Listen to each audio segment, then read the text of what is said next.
At 11:47 a.m. on January 11, 1944, Major James Howard spotted more than 30 German fighters diving toward three formations of B-17 flying fortresses over Oschersleben, Germany, as his own P-51 Mustang squadron scattered across the sky after a brief dogfight left him completely alone. Howard was 30 years old with 70 missions behind him. 56 combat sorties over Burma and China with the Flying Tigers, where he'd shot down 6 Japanese aircraft, then 14 more missions over Europe since December, when he'd taken command of the 356th Fighter Squadron, flying the new long-range P-51B Mustang. The Luftwaffe fighters closing on those bombers included Messerschmitt Bf-109s and Focke-Wulf FW-190s, some of Germany's most experienced pilots flying from bases less than 50 miles away with full fuel and ammunition loads. The mission had started at 0700 hours that morning. 50 P-51 Mustangs from the 354th Fighter Group escorting 3 divisions of B-17 flying fortresses to strike aircraft factories at Oschersleben and Halberstadt, targets critical to German fighter production located 90 miles southwest of Berlin. The bombers had completed their runs, dropped their ordnance, turned for home. Then the Luftwaffe struck. Howard's group engaged a formation of twin-engine Bf-110 Zerstörer near the target area. Howard destroyed one, shot it down clean, but the engagement scattered his pilots.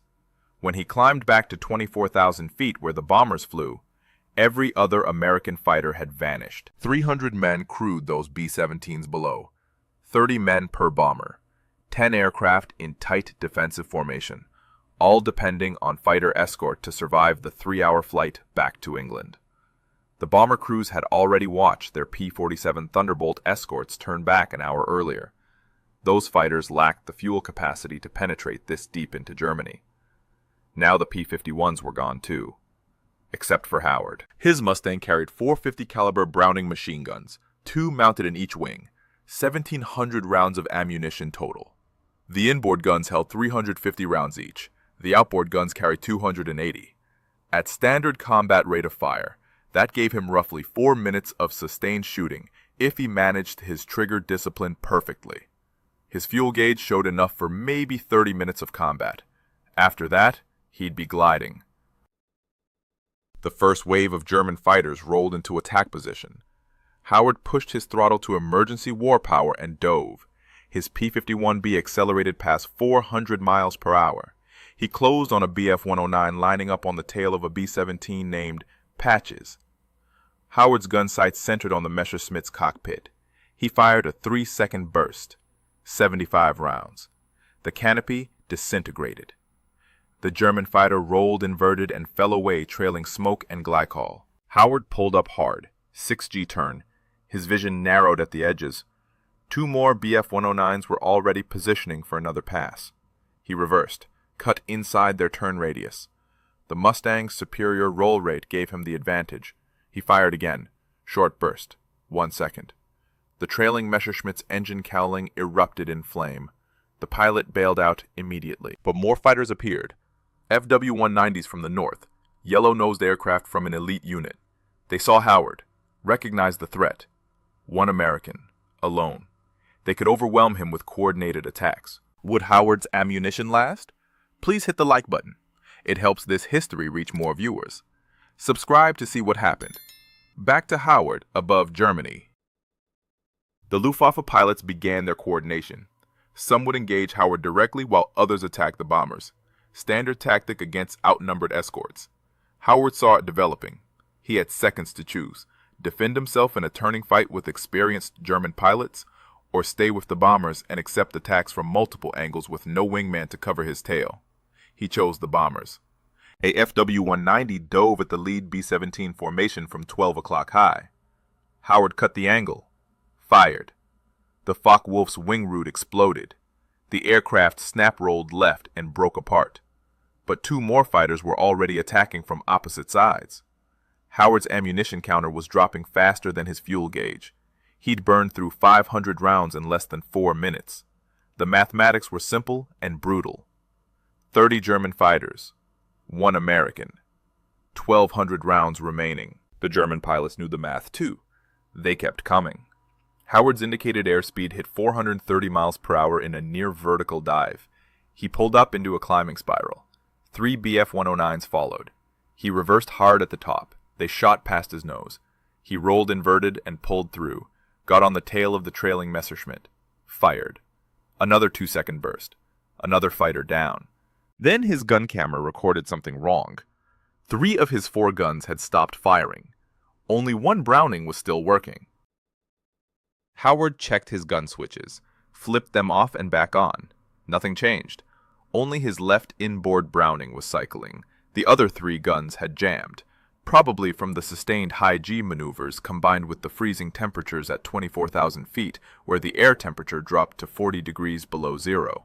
Metal contracted, springs weakened, belts misaligned. Standard mechanical failures in extreme conditions. But Howard had no time to troubleshoot. 6 BF-109s were reforming for another attack run on the bombers. He still had 1 gun. 350 rounds remained in that single weapon. Maybe 90 seconds of firing time if he was extremely selective. The German fighters didn't know his guns had failed. That gave him an advantage. As long as he kept moving aggressively, kept positioning for shots, the Luftwaffe pilots would have to respect the threat. They'd have to defend. That meant they couldn't focus entirely on the bombers. A FW-190 rolled into a high-side attack against the rearmost B-17. Howard turned hard into the threat, lined up his shot, waited until 400 yards, fired a 1-second burst, 25 rounds. The Focke-Wulf broke off its attack and dove away. Howard didn't know if he'd scored hits. Didn't matter. The bomber was safe for another 30 seconds. 2 more BF-109s came at the formation from opposite sides. Classic pincer attack. Howard couldn't engage both simultaneously. He chose the closer threat, turned toward it. The Messerschmitt pilot saw Howard coming and broke away early. The second BF-109 pressed its attack, but had to brake hard when Howard reversed toward it. Neither fighter got a clean shot at the bombers. Howard was buying time with aggressive positioning, using his last gun sparingly, making every round count. Inside the B-17s, gunners watched through their plexiglass blisters as the lone Mustang fought off attack after attack. They could see German fighters everywhere, could see the P-51 diving and climbing and reversing between the enemy aircraft and their formation. Some bomber crews would later report they counted 40 German fighters in the area. Others estimated 30. All agreed they'd never seen anything like what they were witnessing. One American fighter staying with them through sustained combat when he could have easily disengaged and headed for home. Howard's fuel gauge was dropping into the yellow zone. He'd been fighting for 17 minutes. His tactical situation was deteriorating. 30 German fighters remained in the area. His ammunition counter showed 200 rounds left. 1 gun. Fuel for maybe 13 more minutes of combat. The mathematics hadn't improved. They'd gotten worse. 3 BF-109s formed up in a tight Vic formation and came straight at the lead B-17. Howard dove to intercept. He positioned perfectly. The Germans saw him coming and broke early. Too early. They were respecting his firepower. That meant his bluff was working. But how long could he maintain the deception? How long before the German pilots realized he was barely shooting? A FW-190 made a beam attack from the right. Howard turned hard into it, pulled 7 Gs. His vision tunneled. He centered the gun sight, fired. 1 second. The Focke-Wulf's canopy shattered. The fighter peeled away. Howard had scored a solid hit. But that burst had cost him another 25 rounds. 175 remained. Less than 5 seconds of ammunition. The Luftwaffe pilots were adjusting their tactics. They'd recognized Howard was alone and running low on ammunition based on how selectively he was shooting. 2 BF-109s began stalking him, staying on his tail, forcing him to maneuver defensively instead of intercepting attacks on the bombers. If they could pin him in a defensive spiral, the other German fighters could savage the B-17 formation unopposed. Howard reversed hard. The pursuing BF-109s overshot. He got his nose pointed at the leader. Fired. Nothing happened. His last gun had jammed. He was completely out of ammunition. Howard's finger was still on the trigger, but no rounds fired. His last functioning gun had quit. Ammunition counter showed 175 rounds remaining, but the weapon wouldn't cycle. The charging mechanism had frozen solid, or the belt had twisted, or the barrel had overheated, despite the sub-zero temperatures. Whatever the cause, the result was the same. He was flying a fighter with no working guns over Germany, with 30 Luftwaffe aircraft still hunting his bombers. The two Bf-109s behind him didn't know his weapons had failed. They broke off their pursuit when Howard pointed his nose at them. That gave him an idea. The Luftwaffe pilots couldn't see inside his cockpit, couldn't see his guns weren't firing. They only knew that the American Mustang had been shooting accurately for the past 20 minutes. They had to assume he still had ammunition. Howard could use that assumption. He could bluff a FW-190 position for an attack on the left side B-17. Howard turned hard toward it, closed the range to 300 yards, pointed his nose directly at the German fighter. The Focke-Wulf pilot saw Howard coming and broke off his attack immediately, dove away. Howard didn't fire because he couldn't fire, but the German pilot didn't know that. The threat alone had been enough. Howard repeated the tactic. Every time a German fighter positioned for an attack run, he turned toward it, closed aggressively, pointed his nose. The Luftwaffe pilots broke off. Some dove, some turned away. None pressed their attacks when they saw the Mustang coming at them. Howard was defending 300 bomber crewmen with nothing but aggressive maneuvering and the reputation of his earlier gunnery. But the tactic was burning fuel at an unsustainable rate. Each intercept required a hard turn. Each hard turn required full throttle. Each minute of combat was consuming fuel he needed for the 3-hour flight back to England. His gauge showed 8 minutes of combat endurance remaining. After that, his options narrowed to bailing out over Germany or attempting to glide to Allied lines. Neither was survivable at this distance from friendly territory. The German pilots were starting to recognize something was wrong. Howard was pointing his nose at them but not firing. 3 Bf-109s formed up and came at the bombers simultaneously from different angles. Howard turned toward the closest threat. The Messerschmitt broke away, but the other two pressed their attacks. Howard couldn't intercept both. One Bf-109 got within firing range of a B-17 named Lucky Lady. The bomber's waist gunners opened fire. 50 caliber tracers arced across the sky. The Messerschmitt's attack was wild, inaccurate. The fighter broke away without scoring hits. Howard's fuel gauge dropped into the red zone. 6 minutes of combat fuel remaining. The B-17 formation was still 90 miles from the German border, still 170 miles from the safety of Allied fighter coverage over Belgium. The Luftwaffe had time. They had fuel. They had ammunition. They could wait for Howard to run dry, and then destroy the bombers at leisure. A FW-190 made another run. Howard intercepted, pointed his nose. The German broke away. But this time, the Focke-Wulf pilot didn't dive far. He pulled back up after 1,000 feet and repositioned. He was testing, probing, trying to determine if Howard was actually shooting or just bluffing. 2 more Bf-109s coordinated their approach. Both came at the bombers from different quadrants. Howard turned toward one. It broke away. He reversed toward the second. That pilot held his attack longer, much longer, close to within 300 yards of a B-17's tail before finally breaking hard left. The German was getting bolder. Howard's bluff was losing effectiveness. Inside the B-17 cockpits, pilots were watching their fuel gauges too. They'd been flying for 4 hours. Their range was being consumed, but they couldn't increase speed without breaking formation, couldn't break formation without losing their defensive firepower.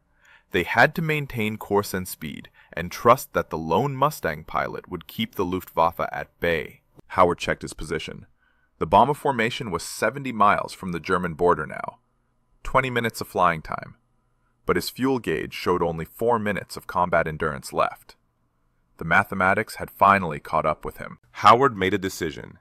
He would stay with the bombers until his fuel forced him to leave, or until German fighters shot him down. Those were the only 2 outcomes now. Running for home while the B-17s were still under attack wasn't an option he considered. 300 men depended on his presence even if his guns didn't work, even if his fuel was nearly gone. The psychological effect of having a fighter escort was keeping some German pilots cautious. That was worth something. A Bf-109 dove from above. Howard turned into it hard, pulled the Mustang's nose up at a 70-degree angle. The Messerschmitt pilot saw Howard coming and rolled away without firing. Another intercept. Another German fighter deterred. But Howard's airspeed bled off dangerously low in the climb. His indicated airspeed dropped below 200 miles per hour. The Mustang shuddered, nearly stalled. He pushed the nose down to regain speed. That maneuver cost him altitude and fuel. The Luftwaffe pilots were definitely probing now, testing Howard's responses. A FW-190 made a feint at the bombers from the right. Howard turned toward it. The Focke-Wulf broke away immediately. But while Howard was turning right, two Bf-109s attacked from the left. They were coordinating, using decoys, splitting Howard's attention. He reversed hard left. The two Messerschmitts broke off their attacks, but they'd gotten closer than before. Much closer. One had closed to within 200 yards of a B-17's tail. Howard's fuel gauge showed 3 minutes remaining. His tactical situation was impossible. 30 German fighters still in the area. No ammunition. Almost no fuel. 70 miles from the German border. But the B-17 crews were watching him, depending on him. He kept fighting. Two FW-190s came at the formation simultaneously. Howard turned toward the lead fighter, pointed his nose aggressively. The German held his course longer this time. Testing. Howard held his course too. Neither fired. Neither broke.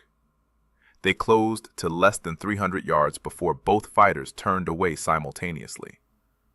The Focke-Wulf pilot had called Howard's bluff, but still hadn't committed fully to the attack. Still wasn't certain the American Mustang was actually out of ammunition.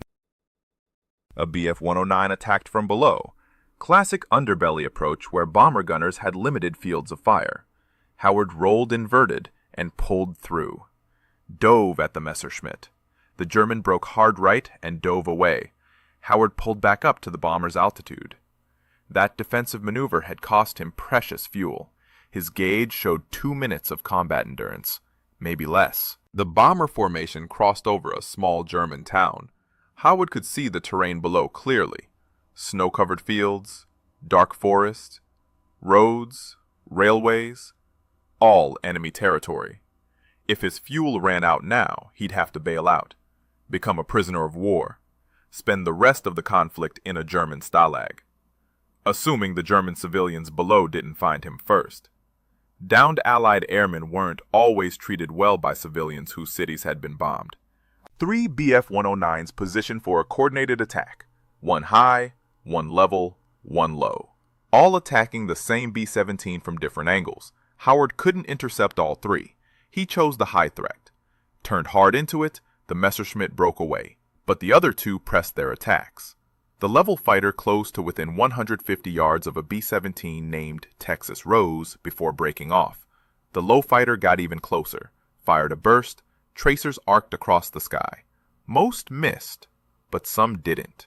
Howard saw bullet strikes spark along the B-17's right wing. The bomber stayed in formation, didn't fall out, didn't catch fire, but it had been hit. The Luftwaffe pilots had drawn blood. They'd proven they could damage the bombers despite Howard's presence. That would embolden them, make them more aggressive. Howard's bluff was failing. His fuel gauge dropped below 2 minutes. The bomber formation was still 60 miles from the German border. Still 15 minutes of flying time.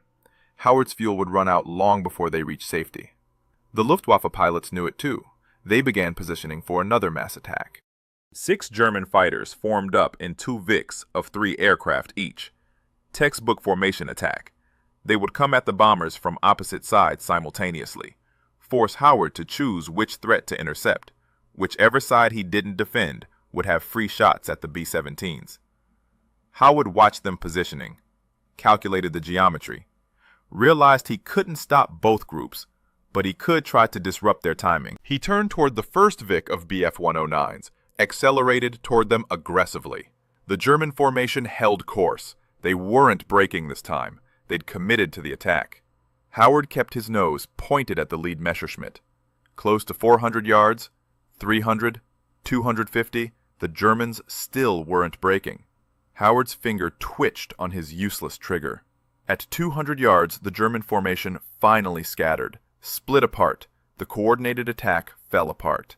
But the second Vic was already diving on the bombers from the opposite side. Howard reversed hard. 7G turn. His vision grayed at the edges. Blood drained from his head. He fought through it, got his nose pointed at the second formation. But he was too far away, too slow to intercept. 3 FW-190s dove at a B-17 from 12 o'clock high. The bomber's top turret gunner opened fire. Tracers streamed upward. The German fighters pressed through the defensive fire. All 3 opened fire simultaneously. 50 caliber rounds from the B-17 met 20mm cannon shells from the Focke-Wulfs in the air between them. 1 FW-190 took hits. Smoke poured from its engine. The fighter rolled left and dropped away. But the other 2 Focke-Wulfs scored hits on the B-17. Howard saw cannon strikes walk across the bomber's fuselage. The B-17's number 3 engine began trailing black smoke. The propeller continued spinning. The bomber stayed in formation. But it had been damaged. Seriously damaged. Howard's fuel gauge showed 90 seconds of combat endurance remaining. His mind calculated the options. He could stay until his engine quit. Try to glide toward friendly lines. Hope to make it far enough to bail out over Belgium instead of Germany. Or he could turn for home now, while he still had fuel for the flight back to England. Save himself. Leave the bombers to face the Luftwaffe alone for the final 50 miles to the German border. He stayed. The mathematics didn't matter anymore. The fuel didn't matter. Howard committed to staying with those B-17s until his Mustang fell out of the sky. That decision simplified everything. No more calculating fuel consumption. No more planning his exit. He would fight until his aircraft quit flying. 4 Bf-109s attacked from below. Belly attacks where the bomber's defensive firepower was weakest. Howard rolled inverted and dove at them. The Messerschmitts scattered. 2 broke left, 2 broke right. Howard pulled through and climbed back to the bomber's altitude. His fuel gauge showed 60 seconds remaining. His engine was still running on fumes and willpower. The damaged B-17 with the smoking engine began falling behind the formation, losing airspeed, dropping altitude, becoming an isolated target. The Luftwaffe pilots saw it immediately, saw the wounded bomber separating from the protection of the formation's massed defensive fire. 3 FW-190s turned toward it like sharks sensing blood. Howard turned with them, positioned between the German fighters and the damaged bomber. The Focke-Wulfs came in fast. Howard turned toward the leader. The German held his course, didn't break, kept coming. Howard held his course too. They were playing chicken at 400 miles per hour. Both aircraft closing head-on. Closure rate 800 miles per hour. 6 seconds to collision. 5 seconds. 4. At 3 seconds, the FW-190 broke hard right, dove away. Howard had won the game of nerve, but the other 2 Focke-Wulfs used the distraction to attack the damaged bomber from opposite sides. Howard reversed toward them. Too late. Both German fighters fired. Both scored hits. The B-17's number 3 engine burst into flames. The crew shut it down, feathered the propeller. The bomber dropped further behind the formation. Howard positioned himself between the damaged aircraft and the circling Luftwaffe fighters. His fuel gauge showed 30 seconds remaining. His engine would quit any moment now. Howard's engine coughed, skipped a beat. His fuel pressure gauge flickered. The Packard Merlin V1650 was sucking vapor from nearly empty tanks. He had seconds before the engine quit completely. The damaged B-17 was 2 miles behind the main formation now, losing altitude steadily. 3 engines couldn't maintain level flight at this weight and altitude. The bomber crew was lightening the aircraft. Howard could see objects falling from the bomb bay, ammunition boxes, equipment, anything heavy that wasn't essential. They were fighting for altitude, fighting to stay airborne long enough to reach friendly territory. 5 Bf-109s circled the wounded bomber like wolves around injured prey. They recognized the kill opportunity. A B-17 separated from formation protection, down 1 engine, losing altitude, slow, vulnerable, easy target. The Messerschmitts positioned for a coordinated attack. Howard turned to intercept. His engine coughed again, ran smooth for 3 seconds, coughed twice more. The fuel was gone. He was flying on residual fuel in the lines and carburetor. The first Bf-109 dove at the damaged bomber. Howard turned hard into the attack, pointed his nose at the Messerschmitt. The German pilot broke away. Second intercept. Howard's engine ran rough, misfired, caught again, kept running. A second Bf-109 attacked from the opposite side. Howard reversed. His Mustang's roll rate saved him. He got his nose around fast enough to threaten the attacker. The German broke off. But 3 more Messerschmitts were positioning. They'd recognized Howard's engine was failing, could hear it running rough from a half-mile away, could see his airspeed dropping as his power output decreased. They knew his combat effectiveness was finished. They pressed their attacks more aggressively, held their approach courses longer before breaking away, testing how much fight Howard had left. Howard's altimeter showed he was losing altitude too. His rough-running engine wasn't producing enough power to maintain level flight. He was descending slowly, 200 feet per minute. If his engine quit completely, he'd be in a glide. 4 minutes maximum until he'd be forced to bail out or attempt a crash landing in enemy territory. The main B-17 formation was now 5 miles ahead, still on course for the German border, still 45 miles from safety. The damaged bomber behind Howard was losing altitude faster now, down to 21,000 feet. The crew had jettisoned everything they could. The aircraft was as light as possible, but 3 engines weren't enough. They needed a miracle, or they needed fighter escort. Howard was trying to provide the escort, but his Mustang was dying. 2 Bf-109s attacked simultaneously from opposite beam angles. Classic pincer. Howard turned toward one. His engine quit completely. Dead silence except for wind noise. The Messerschmitt pilot saw Howard's propeller stop spinning, saw the engine was finished. The German pressed his attack, closed to 300 yards, 200, lined up his shot on the B-17. Howard's Mustang was a glider now. No power, no thrust, just momentum and altitude. He nosed down to maintain airspeed, turned toward the attacking Bf-109, pointed his dead aircraft at the German fighter. The Messerschmitt pilot hesitated, broke away. Even with a dead engine, Howard was still threatening, still positioning aggressively. The bluff was working, even in a powerless glider. But Howard's altitude was bleeding away fast. He'd descended through 20,000 feet, 19,000, 18,000. His airspeed was dropping too. Without power, he couldn't maintain combat speeds, couldn't turn as hard, couldn't intercept as effectively. The Luftwaffe pilots recognized his weakness. 4 Bf-109s formed up for a final mass attack on the damaged bomber. Howard turned toward them. His Mustang was barely responding now. Low airspeed, low altitude, no power. He was gliding into an attack against 4 German fighters who knew he was finished. The mathematics had finally caught up. 30 minutes of combat, 0 ammunition, 0 fuel. 1 powerless Mustang against 4 fully armed enemy fighters. Then Howard saw something on the horizon to the west. Small dots, aircraft, approaching fast. The dots resolved into P-47 Thunderbolts. 8 of them. Fresh from forward bases in Belgium. They'd been scrambled to provide relief escort for the returning bomber formations. The Thunderbolts were still climbing, still 5 minutes away. But their presence changed everything. The Luftwaffe pilots saw them too. Saw 8 fresh American fighters with full ammunition and fuel closing fast. The mathematics had reversed. The 4 Bf-109s positioning to attack the damaged bomber broke off, turned east, headed back toward their bases in Germany. The other Luftwaffe fighters scattered across the sky did the same. Within 90 seconds, the German fighters were gone, disappeared into the clouds and haze. The 30-minute battle was over. Howard's B-17s were safe, but Howard wasn't safe. His Mustang was gliding through 17,000 feet with no power. He was descending at 800 feet per minute. His airspeed showed 190 miles per hour and dropping. He needed to restart his engine or find a place to land. German territory stretched below him for another 40 miles. Beyond that was Belgium, then Allied lines, then England. Howard checked his fuel gauges again.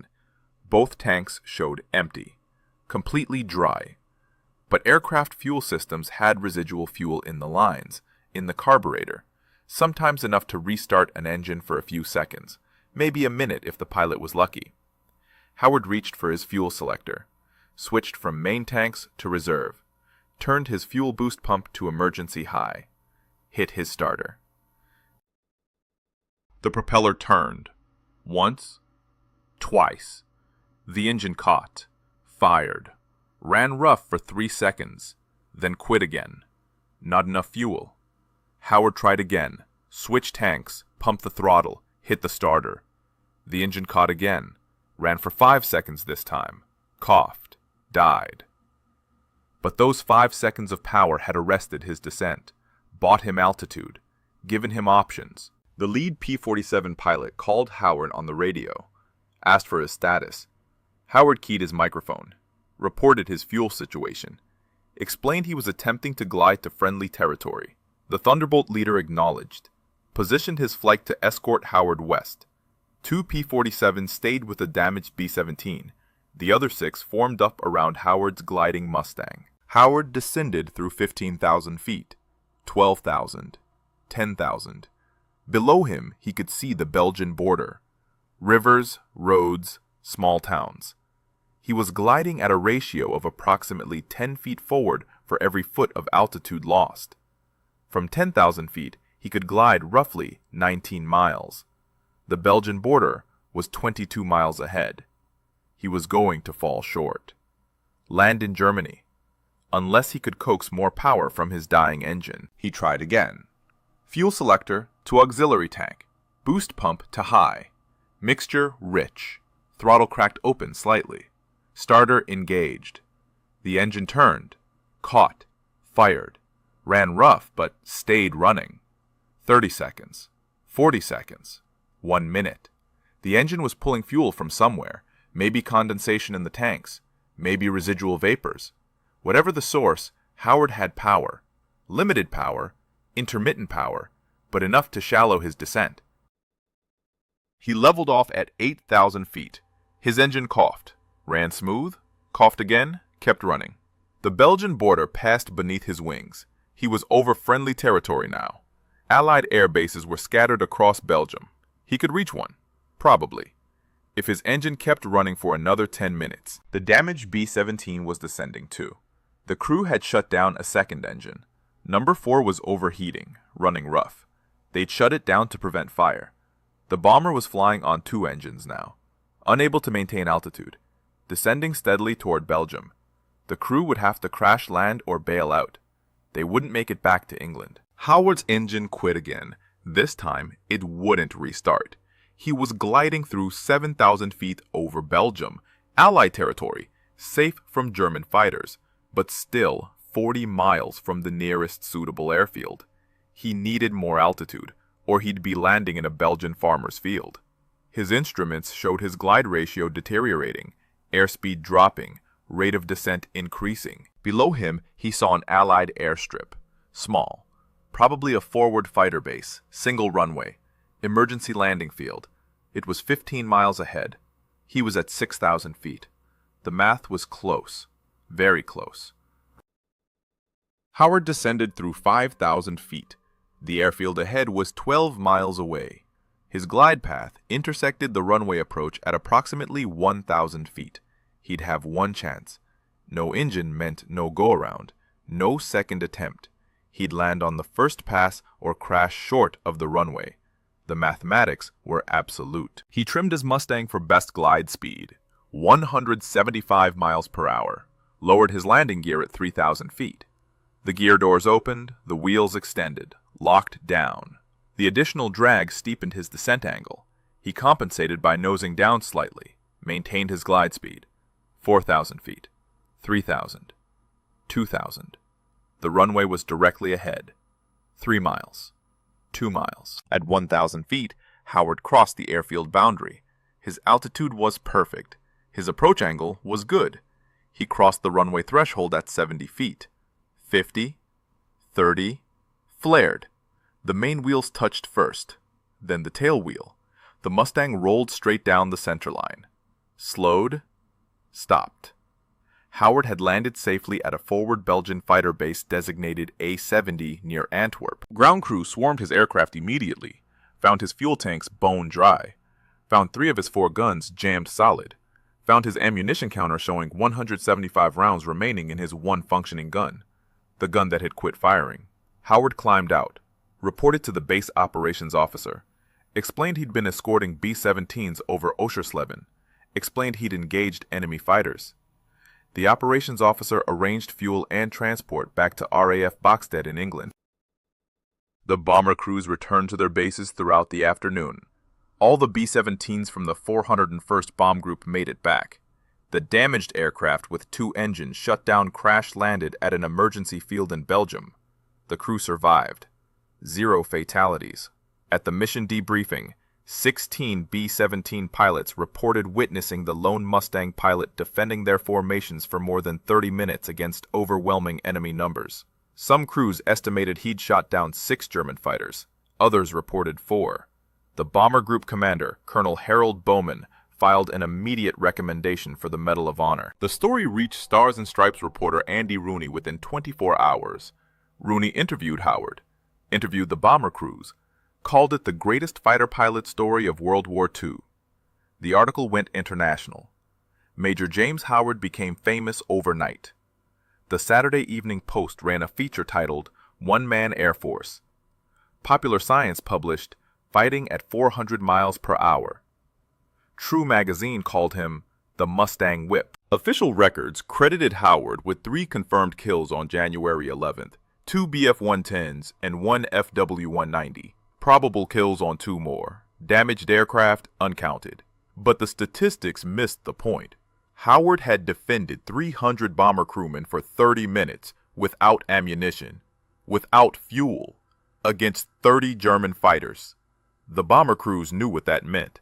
They knew they'd witnessed something extraordinary. On June 5, 1944, Lieutenant General Carl Spaatz presented Major James Howard with the Medal of Honor at a ceremony in England. Howard was the only fighter pilot in the European theater to receive the decoration during World War II. His citation noted conspicuous gallantry above and beyond the call of duty, single-handed attack against more than 30 enemy aircraft, continued fighting after ammunition exhausted, defended bomber formation until relief arrived.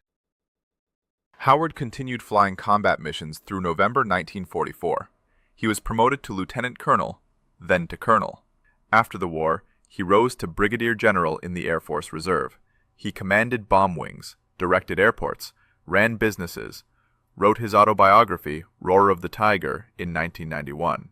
He died on March 18, 1995, at age 81, buried at Arlington National Cemetery. If James Howard's story moved you, please hit that like button right now. It tells YouTube to show this story to more people who need to hear it. Hit subscribe and turn on notifications so you never miss another story like this one. We bring you real World War II history every single day. Drop a comment right now and tell us where you're watching from. The United States, the United Kingdom, Canada, Australia, wherever you are. Our community stretches across the entire world. You're part of keeping these memories alive.